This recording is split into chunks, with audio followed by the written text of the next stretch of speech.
യഥാർത്ഥത്തിൽ എന്താണ് അദ്ദേഹം പറഞ്ഞിട്ടുള്ളത് ഒന്ന് ആലോചിച്ച് നോക്കണം. ഒരു കേരള മുഖ്യമന്ത്രി ഒരിക്കൽ പോലും പറയാൻ പാടില്ലാത്തൊരു വാചകമാണ്. കാരണം എന്താ, ഇന്ത്യൻ ഡയസ്പോറ എന്ന് പറയുന്നതിന് ഏതാണ്ട് 3.5 കോടിയോളം വിദേശത്തുണ്ട്. 55 ലക്ഷത്തോളം പേര് അമേരിക്കയിലുണ്ട്.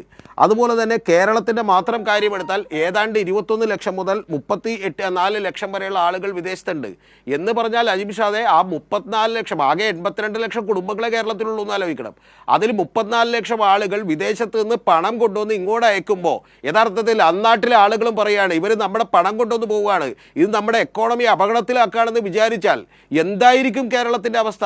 ഇത്രമാത്രം ശുഷ്കിച്ച, വളരെ ഈ പറഞ്ഞ പോലെ വളരെ മോശപ്പെട്ട ഒരു ചിന്താഗതിയിലേക്ക് മുഖ്യമന്ത്രി എത്തുകയും മുഖ്യമന്ത്രി യഥാർത്ഥത്തിൽ സംസ്ഥാനങ്ങൾ തമ്മിലുള്ള ഒരു വൈരം അല്ലെങ്കിൽ വർദ്ധിപ്പിക്കുകയും ചെയ്തു. സത്യത്തിൽ എന്താണ് സംഭവിച്ചുകൊണ്ടിരിക്കുന്നത്?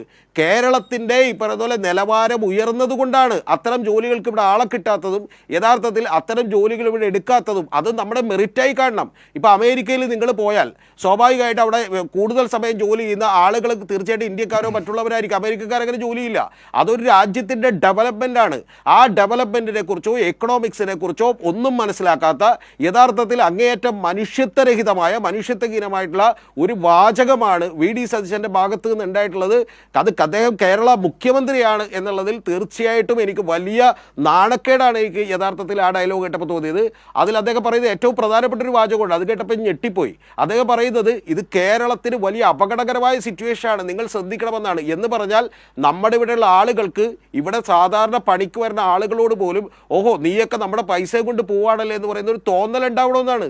എത്ര കഷ്ടമാണ് കേരളത്തിലെ ഒരു രാഷ്ട്രീയക്കാരനും. സാധാരണഗതിയിൽ ഇന്ത്യയിലെ ഏത് പാർട്ടി ഭരിക്കുന്ന സംസ്ഥാനങ്ങളിലെ മുഖ്യമന്ത്രിമാരാണ് ഈ രീതിയിൽ അപരനിന്ന പറയുന്നത്? സാധാരണഗതിയിൽ ചക്രവാണി അല്ല, അതാണ് പറഞ്ഞത്. ഒരാൾ പോലും അങ്ങനെ പറഞ്ഞിട്ടില്ല എന്ന് മാത്രമല്ല, യഥാർത്ഥത്തിൽ ഇന്ത്യയിലെ സിറ്റുവേഷൻ എന്താണെന്ന് മനസ്സിലാക്കണം.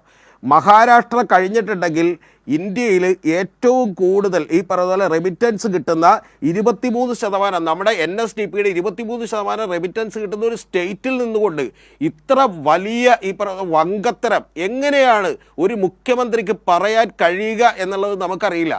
യഥാർത്ഥത്തിൽ എനിക്ക് ഒരു കാര്യത്തിൽ ഞാൻ സത്യത്തിൽ ഈ വീഡിയോ തന്നെ 3 തവണ കണ്ടു നോക്കി. എന്താണെന്നറിയാമോ?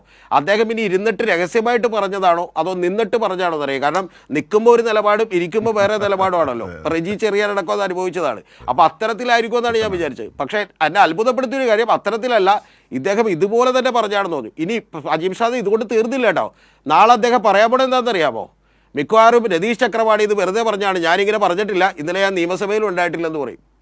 അതാണ് ഇത്തരം നറേഷനൊക്കെ സാധാരണ അസം മുഖ്യമന്ത്രിയുടെ ഒക്കെ ഭാഗത്തു നിന്നാണ് വരുന്നത്. ഇതിനെയൊക്കെയാണ് രാഹുൽ ഗാന്ധി അടക്കമുള്ളവർ എതിർക്കുന്നത്. പക്ഷേ ഇവിടെ അതേ പാർട്ടിയുടെ മുഖ്യമന്ത്രി വി ഡി സതീശൻ അത്തരത്തിൽ അപരം നിന്ന് പറയുന്നു. അതാണ്